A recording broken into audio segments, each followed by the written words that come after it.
Ladies and gentlemen, welcome once again to the Packernet Podcast. I am your host and resident fanalist, as always, Ryan Schlipp. Check us out online, packernet.com. Find me on Twitter, pack_data. Good amount of things to talk about today. The plan, obviously, initially, was to get to Kay Adams and Matt LaFleur. There is some other stuff that I am pushing to the forefront, so we're going to go over some of those things first, and if we have time, then we'll do it. But other stuff is more fun, you know what I mean? Fun or important, like in the case of Jim Irsay passing away. Owner of the Indianapolis Colts. Guy has been through some serious stuff in his life. He's a pretty... might not be fair to call him wild man, because I don't think wild man, but it's as far as owners go, he's not necessarily the most like clean cut, buttoned up, you know. I feel like if they make a movie of Jim Irsay, I'm definitely going to want to watch the movie, you know what I mean?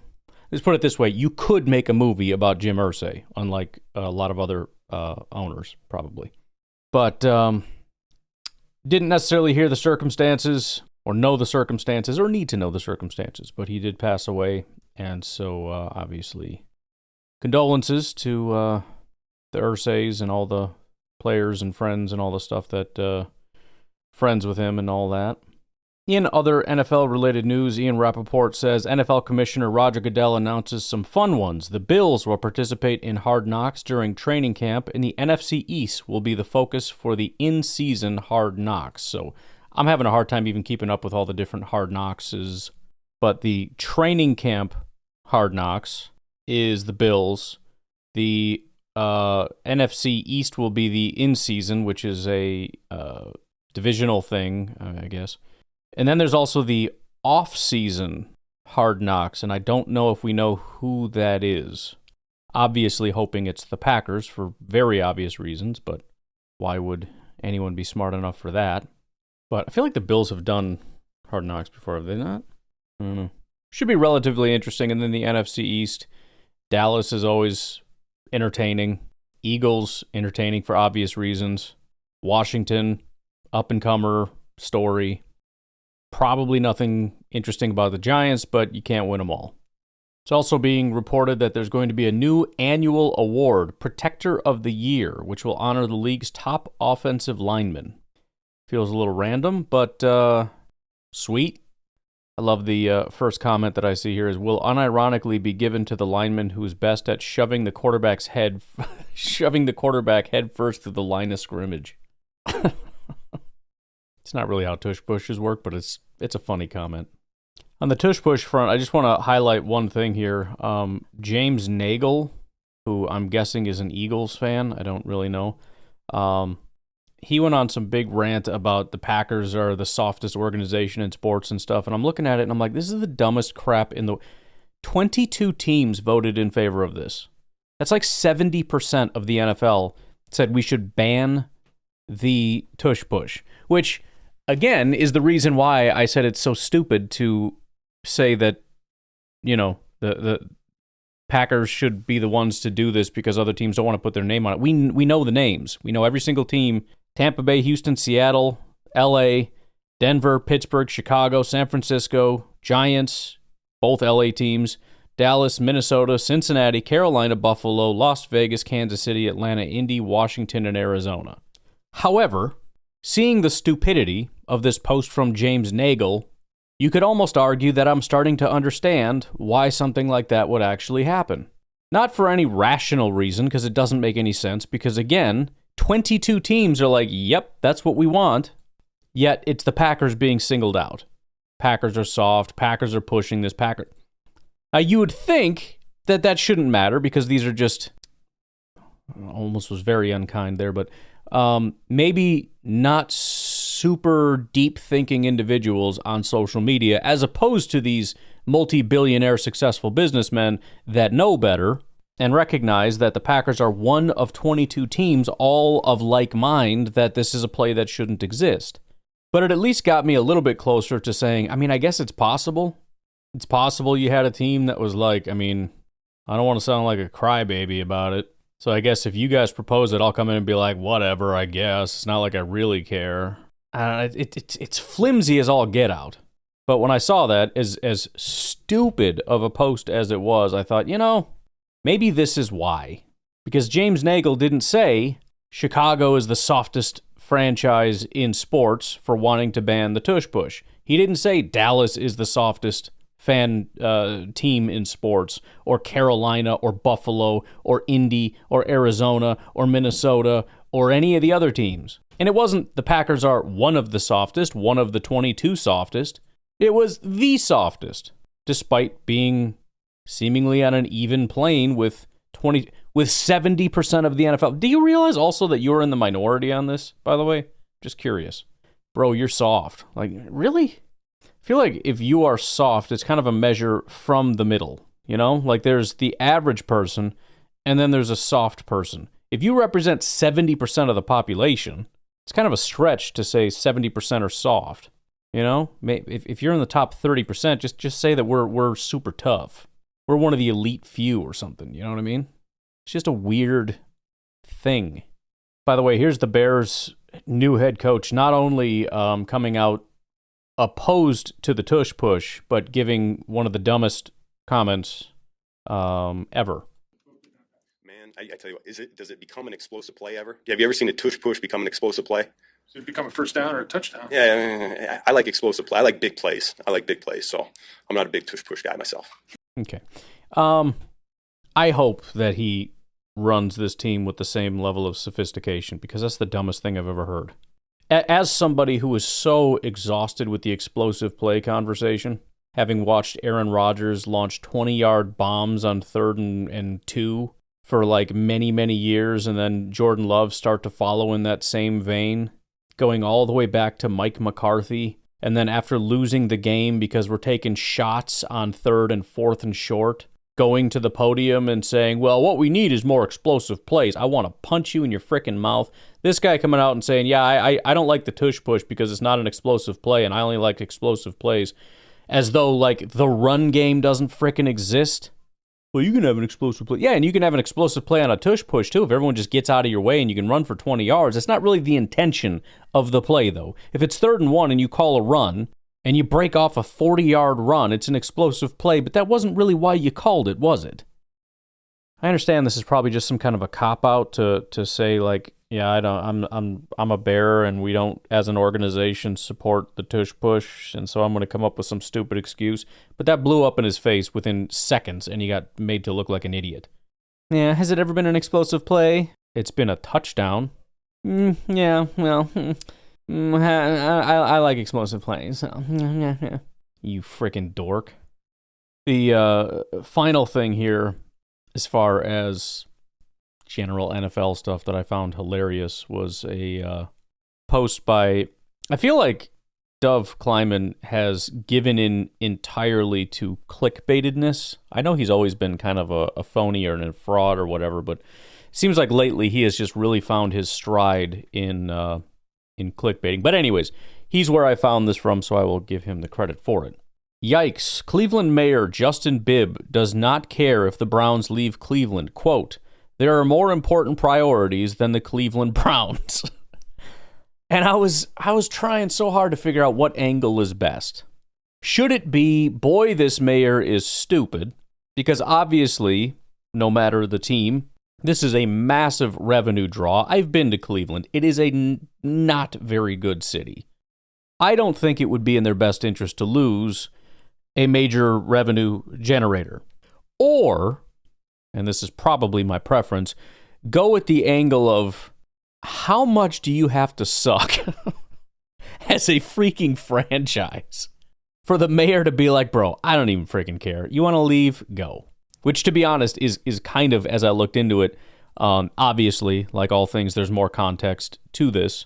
He kind of said that. He said, if they want to go to Brook Park, God bless them. Good luck. Now, apparently, the full context of this, for those that are interested, comes from the idea that the priority that Mayor Justin Bibb is putting out there is that he wants to develop the lakefront. he proposed a $1.1 billion remake of Cleveland Hopkins International Airport. The full quote of that was, if they go to Brook Park, God bless them, good luck, but by hell or high water, we're going to develop a lakefront our residents can be proud of. Now, I still think that that's extremely short-sighted. If you assume that we can just spend a bunch of money that we don't have because we're kicking out all sources of revenue generation, that's maybe a little backwards thinking. I think keeping the revenue and a historic, the Cleveland Browns are important to Cleveland, obviously. Keeping them in Cleveland is important. And then maybe in addition to that, we can start working on things to do with that money, like renovating that not super great city. But either way, I found it freaking hilarious. I've never heard a mayor basically say, bro, just go. I literally don't care. Could not care any less about the freaking Cleveland Browns and whether they want to stay here or go somewhere else. I am in no way going to fight for you. Again, not what he said. It's how I chose to say it. It's how I chose to read it because it's freaking hilarious. Apparently, the mayor has gone so far as to force legal action against the Browns for trying to leave. So it's probably more of a negotiating thing to say, I don't care, when he absolutely freaking cares. But again, the headline, hilarious. 10 out of 10, would recommend. Also, one final note on that. Apparently, this has gotten so heated with the mayor that as far as that whole lakefront board and what to do with the lakefront or whatever, the mayor now wants the Cleveland Browns officially ousted from the lakefront board. So, whatever.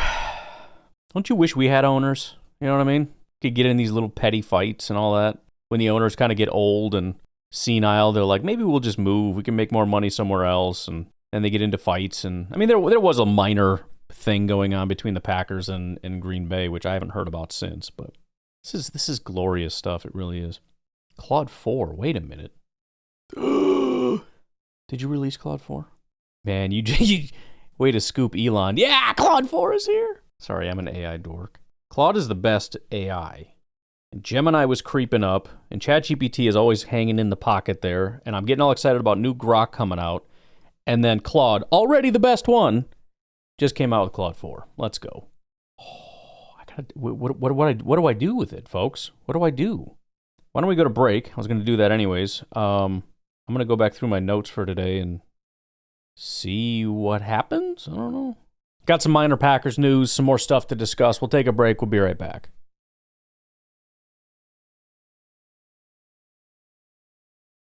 By the way, we are about 4 days away. Depending on when you're listening, I guess. We are 4 days away from OTA's beginning. Some of them have already begun. I started the process of digging into some of the Chicago Bears stuff because I've just been getting little tidbits here and there of things falling apart and Bears fans starting to be like, wait a minute, why is this bad? And it's like, well, okay, I'm going to have to start compiling here because this is getting juicy. Minnesota and Detroit are also going to be later, kind of like us, in the next week or so. I think Detroit is the latest of the group, starting the 28th. Some of the more minor Green Bay Packers news. The Packers are going to be having their charity softball game. Matthew Golden is apparently going to be participating in that, so that'll be cool. This is a continuation of a tradition that Jordan Love has continued on. He is going to be hosting the event. It's also going to be Golden's first public appearance since he was selected. Other players that are planning to be there: tight end Tucker Kraft, Super Bowl champion cornerback Jarrett Bush, quarterbacks Malik Willis and Sean Clifford, safety Evan Williams, guard Donovan Jennings, and cornerback Tyron Herring. Green Bay legend and Dancing with the Stars champion Donald Driver, who hosted the game for several years, will also be at the game. The event raises money for Jordan Love's Hands of Love Foundation, and it is, well, it's today apparently.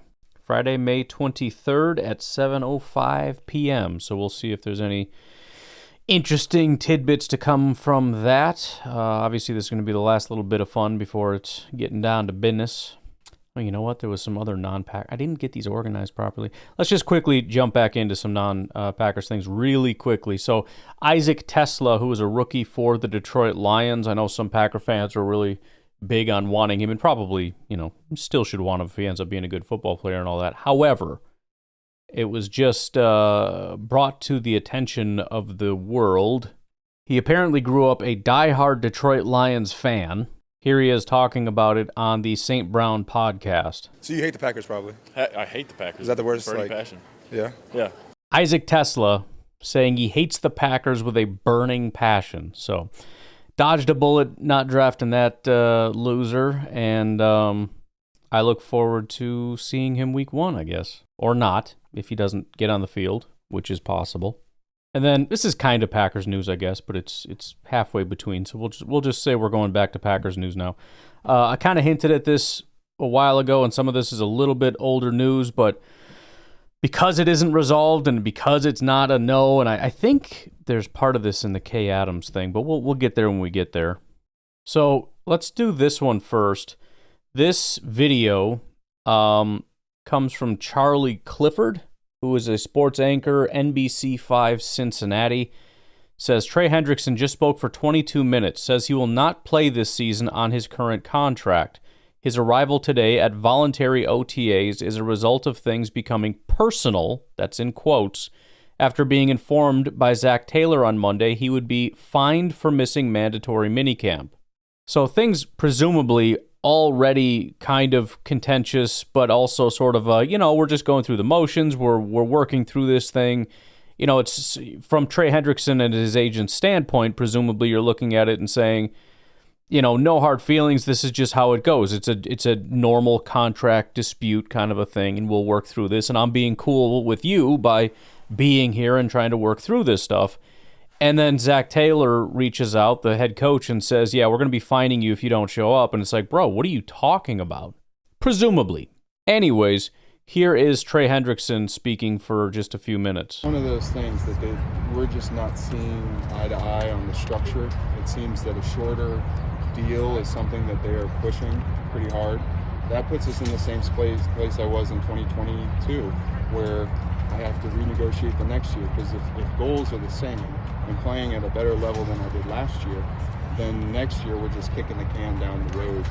So it's something where I think both parties should understand that a long-term contract that guarantees that that I can continue to play at the level that I have been is a mutual respect, where that's where my values lie, and it also allows me to stop having to negotiate every offseason about something that has been almost 4 years of doing. Trey, are you willing to sit out regular season games? You feel like if it came to that, something you feel like you might have to do to try to, if it came to that, you'd be willing to do that? Well, I can raise a hypothetical with a hypothetical. I wouldn't be standing here with you if I got the deal in January, so to say I'm going to sit out or to say I'm not going to, what I can say is I'm very disappointed with the communication that's been had. It's very... Former players have walked in these shoes, and what it foreshadows is not something that I'm excited about to tell my wife and family, like, hey, I'm getting good vibes, or should be happy. Those comments stink, and that's what makes this place so special, is that they watch me every day. They see how hard I work. There's no other organization knows me better than this one. They watch me an individual. They see how I carry myself as a human being, and they know me. So it stinks when the value somewhere else, because I was fortunate enough to have that trade request granted, whether it was 1, 2, 3 first-round picks, I had no idea. It gave me the fortunate circumstance to see my value elsewhere, and I'm hoping it doesn't come to that, and I truthfully will put my hope in. And then here is Ian Rappaport talking about this, again, roughly a week ago or so. Right, and what you mentioned is true. From my understanding, Trey Hendrickson is not trying to top Myles Garrett at $40 million per year. I don't even know if he's trying to beat Max Crosby at 35 plus. It does seem like he wants to be at least in that conversation with Danielle Hunter and Max Crosby. Might it come down a little under those guys? Maybe. And look, these third contracts with star players are always tricky, which is why you see some really good teams say, you know what, we are not going to entertain a third contract for a great player. We're either going to trade him, we're going to let him hit free agency, we're going to move on, because sometimes these are when the value isn't great. The real problem comes when you are a guy like Trey Hendrickson and you are great. and you are still as great as you've always been, or maybe even somehow better. It seems like he is just now entering his prime despite being 30 or so or whatever he is, which is why the Bengals are in this situation. They have kicked around a potential one-year deal. They have focused on a shorter deal. But I think it's pretty clear, guys, that Trey Hendrickson is not going to deal with a shorter deal, wants some security past this season. My understanding, at least, the Bengals are willing to give him some security past this season.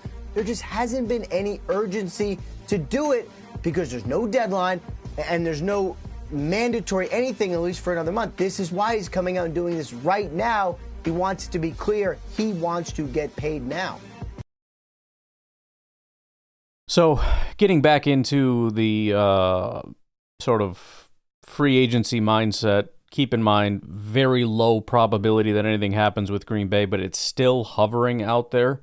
It would still cost draft compensation for a 30-year-old, I think 30? Yeah, 30 years old. But it's a possibility. Myles Garrett, who everybody said was a slam dunk, is 29 years old. Reggie White was 33 when he got signed here. We'll see. We'll see what happens. Still expect him to be a Cincinnati Bengal, but we shall see.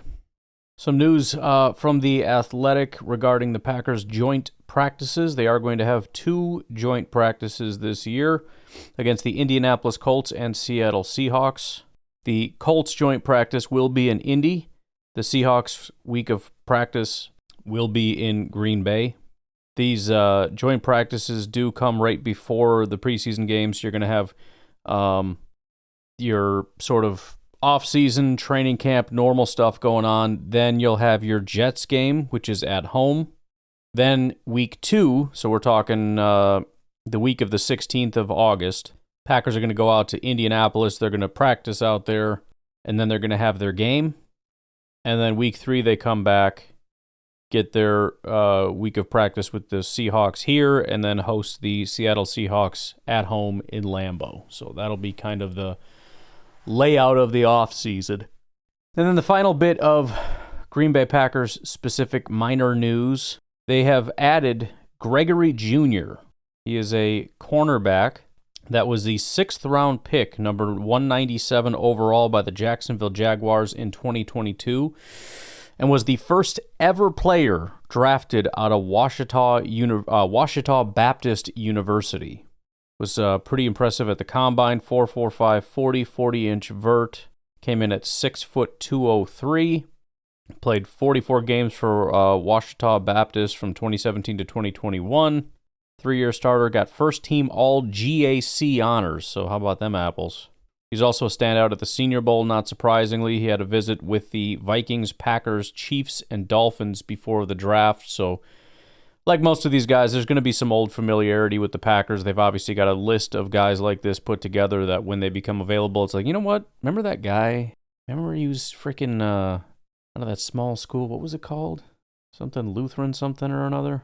Remember Senior Bowl? Yeah, go get that guy.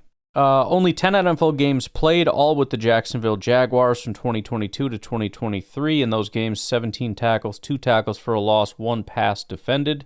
He was released by the Jaguars in the 2024 training camp, bounced around in different practice squads, including the Colts and the Texans. PFF charged him with 11 completions allowed on 13 targets for 103 yards in his limited action, which is kind of a lot. He had an 8.87 RAS out of 10. He's going to wear number 38 for the Green Bay Packers. In order to add him to the crew, Caleb Hayes was released. Pretty similar. Former Jaguar, highly athletic cornerback. So they tried it with one guy and then figured they'd try it with another. But right now the cornerback room obviously is still Keyshawn, Hobbs, and Valentine with the Jair Alexander situation in limbo. Still trying to get the best guys in that room in particular, I'm sure, to make sure that we have the best possible competition in there, not just for the starters, but for the depth, because that is still one of the Packers' weaker positions. So Packers doing a little bit of a lottery ticket swap a little bit, you know what I mean? It's kind of like the numbers start getting announced and you get a little peek and you're like, oh, this one's bad ticket. Get rid of that ticket. Let's get another ticket. Still unlikely to hit, but once you realize the other ticket's no good, there's no point in keeping it. All right, why don't we take a break here? There's two kind of the big issues, debatable things that I wanted to touch on. One of them is getting a little bit tired, but I wanted to touch on one point that was made that I can agree with, and another thing that I can't think of a title for, so we'll just talk about it. When we talk about it, we'll take a break. We'll be right back.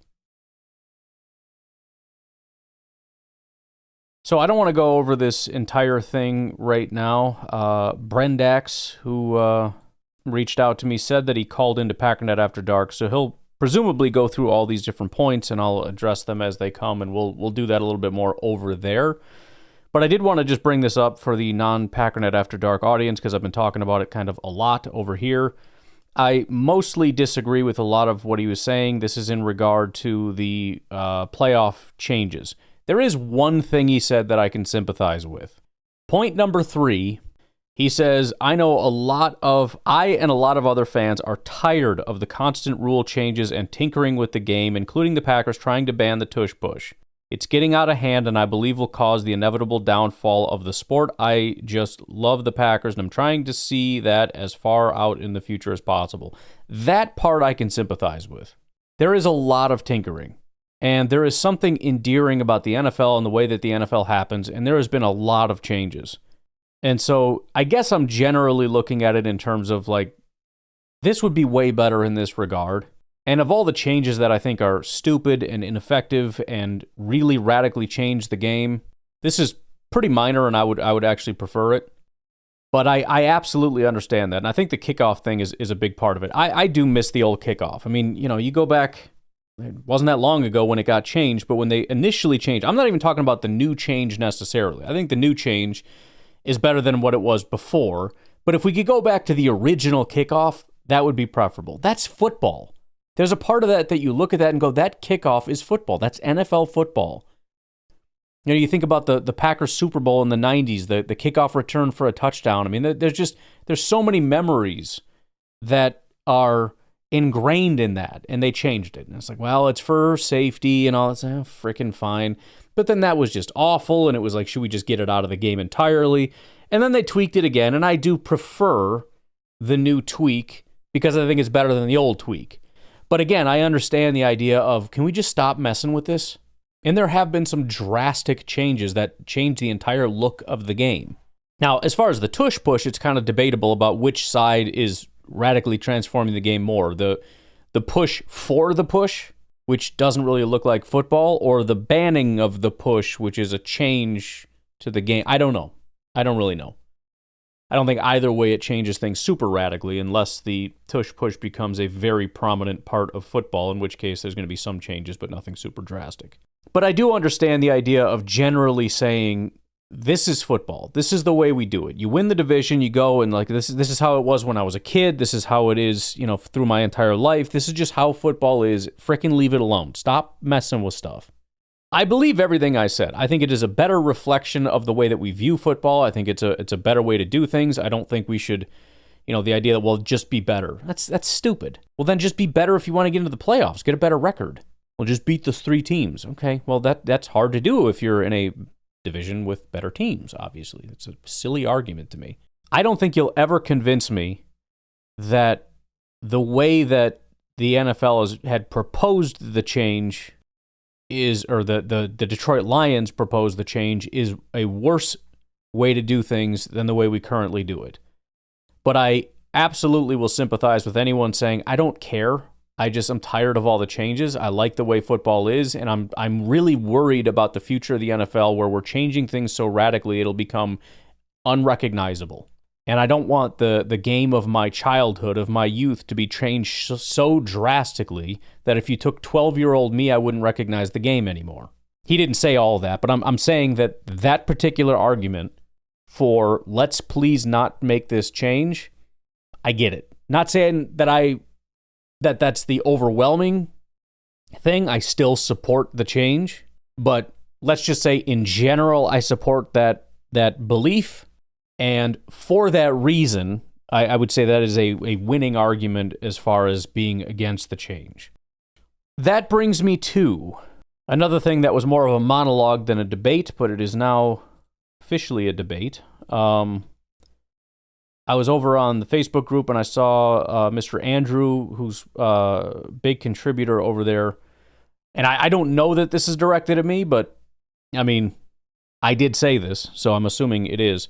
Quote, you don't win games with cap space. I recently heard this on a pod and I want to respond. Yes, the statement is true, but I think it shows some misunderstanding towards those of us who want better cap management. I just want to go through this because like a lot of things, I want to further clarify things the way he's clarifying things. I think we're kind of talking past each other because there's nothing he's saying that I really said, and there's nothing that I said that he said. You know what I mean? So we're kind of agreeing a lot for two people that are coming to very different conclusions. But let's go through it anyways.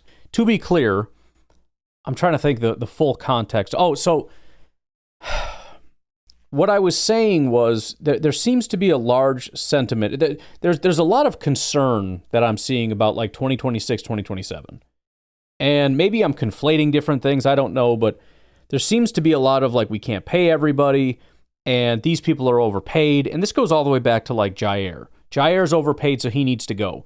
Elton's overpaid, so he needs to go. Kenny's overpaid, so he needs to go. And it's just like, there needs to be an understanding of, although we should strive for efficiency, you have to field a freaking football team this year. You know? There has to be an element of how can we be the best team this year? And saying that we should just completely blow up this year for this vision of a perfect future, which will never come because the inefficiencies happen when we judge based on today and then tomorrow this guy's no good or he gets hurt or whatever the case may be. The inefficiencies are going to happen. At some point, we have to field a football team in 2025 or 2026 or 2027. But let me go through this for the sake of hearing, I guess, the other side, although I'm basically going to agree with all of this. He has dubbed himself as a part of a group, and I don't know if this is a part of an ongoing conversation. The other thing, too, is I'm this group. I'm always the guy that is pro-future. And the people that are all about, like, winning today generally don't agree, but there has to be some level of today. But he says, as the undisputed leader of cap conservatism, I'll state what we really want. This sounds like a political speech. Here are our what do you call it, like the rebels or something. Here are our demands. The goal is winning, period, but since we intend to be Packer fans for more than 1 year, the goal is winning as many games for as long as possible. 1,000% agree.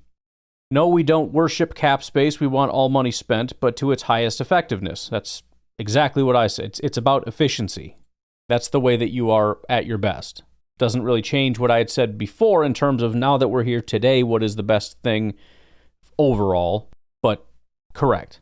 By the current NFL structure, several rules of thumb to apply. Rookie contracts are pure gold, 100%. When you're talking about efficiency, the easiest way to get maximal efficiency is to get guys that are extremely good and are only underpaid, massively underpaid, because they're stuck to some rookie contract obligations. He says, thus, we should maximize these whenever possible, even understanding that they carry greater risk. This includes adding draft picks, either through trades or comps, for free agent losses.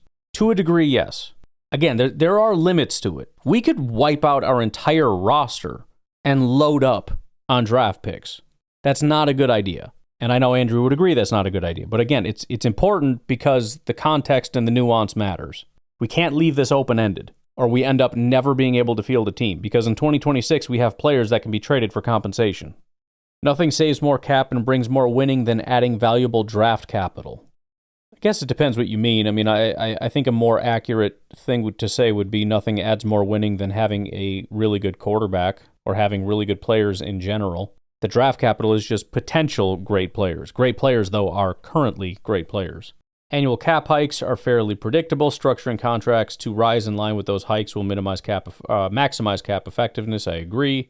Heavy end loading means later years and contracts rise far beyond upcoming cap hike percentages. Foolish commentators insist we can always get out of those deals later, but they result in massive dead cap hits and nasty divorces. I more or less agree.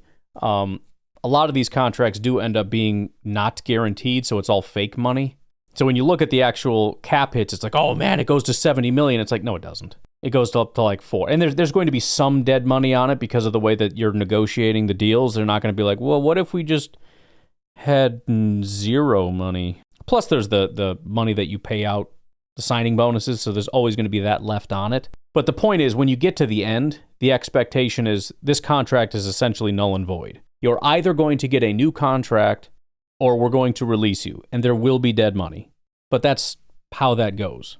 I don't really know how you get away from that.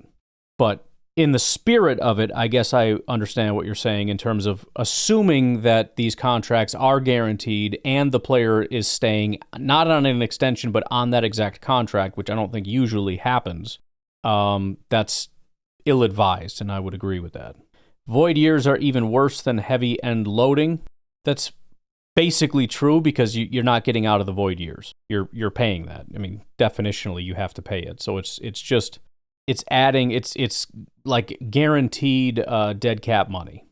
Dead cap hits hurt a team always. The more dead cap you have, the more precious cap space you spend for no talent. That's true. Again, I don't know how super avoidable 100% dead cap hits are, but as close to zero is optimal. The strategy: whenever we can acquire greater draft capital due to another team's impatience, we should do so. Again, it's too open-ended. We can acquire a ton of great draft capital today by trading Jordan Love. I know that's not what you're saying, but again, I don't want things to be left too open-ended. I think it's situational, and there are probably going to be opportunities, but again, it has to be at a balance. First of all, if you acquire draft capital due to another team's impatience, you're probably incurring dead cap money. That's number one, so it kind of violates one of your own rules. Number two, we obviously have to look at the compensation and whether it's good value. We can acquire greater draft capital, but is it worth what we're losing in value on the field? And that's, I think, the big thing that I'm missing in all of this is the idea of actual talent. Like, we're kind of dealing in theory of potential talent. Draft capital is potential talent, and it's potential talent that, if actualized, if the potential talent becomes real talent, then it's very valuable because it's a low salary cap hit and it's highly efficient talent. Right.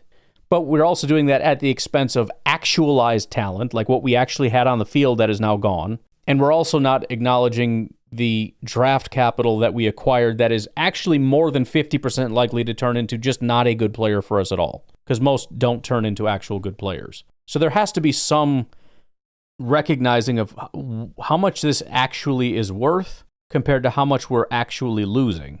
Spend all our cap, but structure deals to rise in alignment with projected cap increases, not far beyond them. No heavy unloading or void years. I don't want void years. I think heavy unloading can be a negotiation tactic. Again, it's with no intention of actually paying that money. I think there is a basic structure that I would love to see where we just go exactly in line, but I think you're going to have a hard time actually getting people to sign those contracts. These are pretty heated negotiations, and they want certain things, and you got to hit certain benchmarks, and it's going to be hard to give them what they want and stay in this nice, neat little box. That's why you need a guy like that to do it, as opposed to, a middle schooler that could do the basic algebra for you. Sign free agents only to fill serious needs. Some good examples are McKinney, Jacobs, Banks, Hobbs. Naturally, we could do more effectively with better handling of our cap. Correct. Maintaining a healthy cap allows us to act quickly with players whose play has earned better deals. Correct. Which is, by the way, why the Packers have almost never really had any issues with re-signing guys.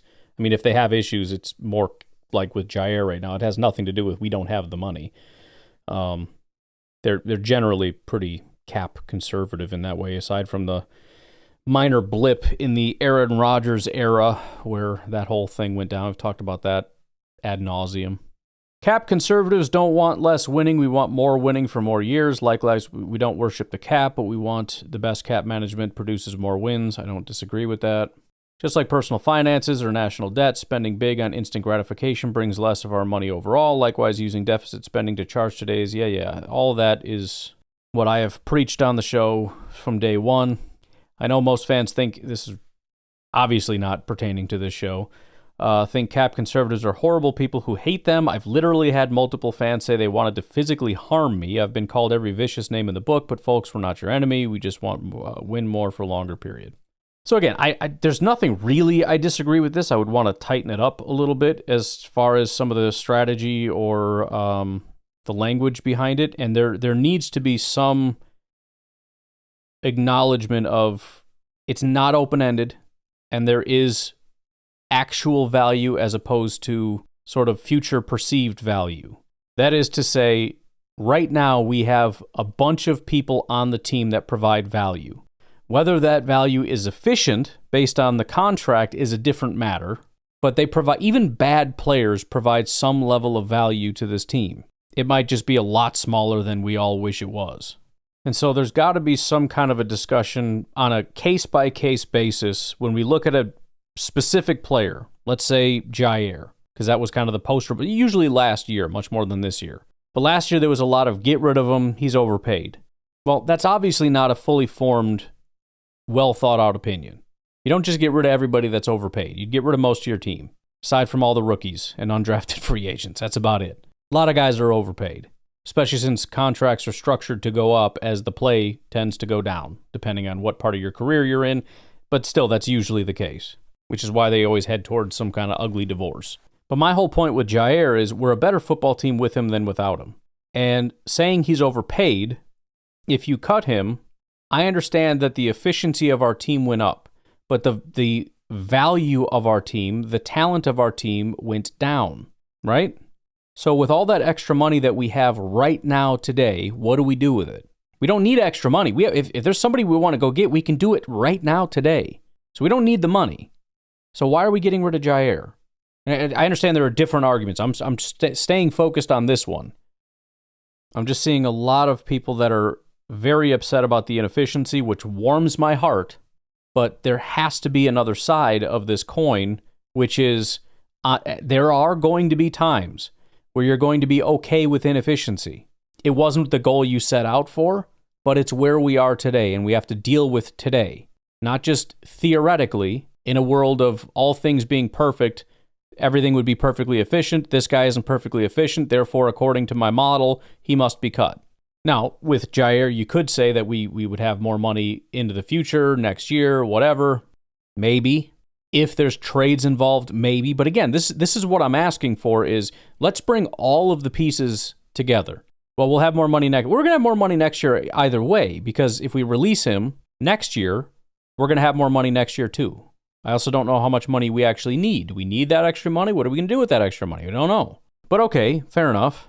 And draft compensation. Well, how much draft compensation? And then the question is, how much draft compensation do you need for it to be worth not having him at least this year, potentially next year? Because the variables that are not being acknowledged at all, seemingly, are, number one, the fact that even if he doesn't play all year, he provides value, and having it is better than not having it. But then even more importantly than that is, where are we all sitting 1 year from now if Jair plays the entire year healthy and he plays at a high level and he's a top 5 corner? What are we doing at that point? Are we saying, okay, well, we had him for last year, now we got it? Nobody's even considering getting rid of him. We're talking about giving him a contract extension, and this is the greatest thing in the world, and everything changes on its head. Why can we only play in hypotheticals in one direction? We have to assume that we know that Jair will never be good again, he'll never be healthy again, and he's worth nothing.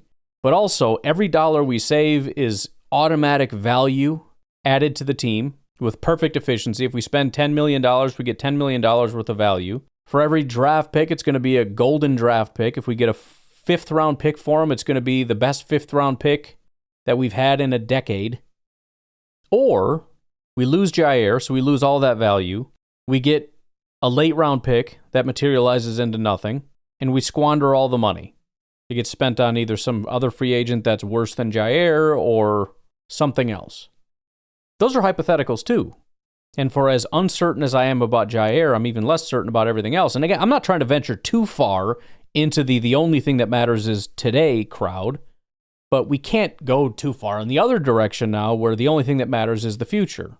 And any opportunity we have to help the future at the expense of today is worth it. And again, I'm not saying you're saying that, Andrew, if you're listening.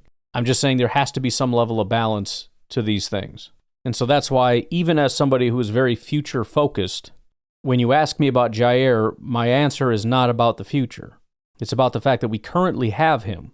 He's currently under contract. So the discussion isn't even about should we pay him another contract? It's a very simple question of should we cut him?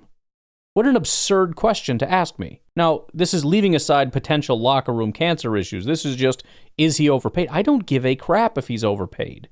The money's not going to be spent anywhere else. We're getting almost nothing in terms of compensation, if we do get any compensation for him in a trade. Knowing the value that he provides, even if it's just for half of a season, compared to whatever it is you're offering me, which is very little money that we don't have or need, and very little draft compensation, compared to maybe a half a year, maybe a full year, maybe multiple full years. I don't know what Jair brings to the future. Again, I'll just keep bringing up Saquon as many times as it's going to annoy the crap out of you. Saquon was never, ever, ever, ever, ever, ever, ever healthy. He got traded away. Giants did the right thing, right? No, they're the laughing stock of the world because Saquon was healthy all year and was the number one running back in football, and it wasn't super close. Maybe Derrick Henry. Wasn't really super close, though. And the Giants are a laughing stock. How could you let go of a guy like that? He's immensely talented, obviously. And if a single person brings up the fact that he had somewhat of an injury history, they're going to laugh in your face. Well, technically, we're being fiscally responsible because he wasn't super helpful to us and he was injured a lot and not... Good luck. Good luck. As Saquon goes on to win a Super Bowl and being a major driving factor in a team winning a Super Bowl, good luck selling that argument. As though the Giants needed to free up cap space to help their team be better. That's what they were missing in life. More cap space, which they have tons of, because they're not paying anybody, because nobody's any good there. You get what I'm saying, though? There's got to be a balance. I think you should always strive for exactly what you laid out in a perfect world. But we also have to recognize it's never going to be perfect. There's always going to be dead cap money. There's always going to be inefficiencies and guys that didn't really pan out. You can't just cut them all. You shouldn't just want to cut them all or trade them all. We have to field a football team. That needs to be the priority, but also not... I would say the priority is winning this year, but don't damage the future. The priority should not be winning in the future at all costs. Does that make sense? Because I know you said winning now and in the future, but let's make sure now is a big part of that, like a really big part of that. That's all. All right, I'm going to leave it at that. You all have a good rest of your day. I'm going to go play with Claude now. I'll talk to you later. Bye-bye.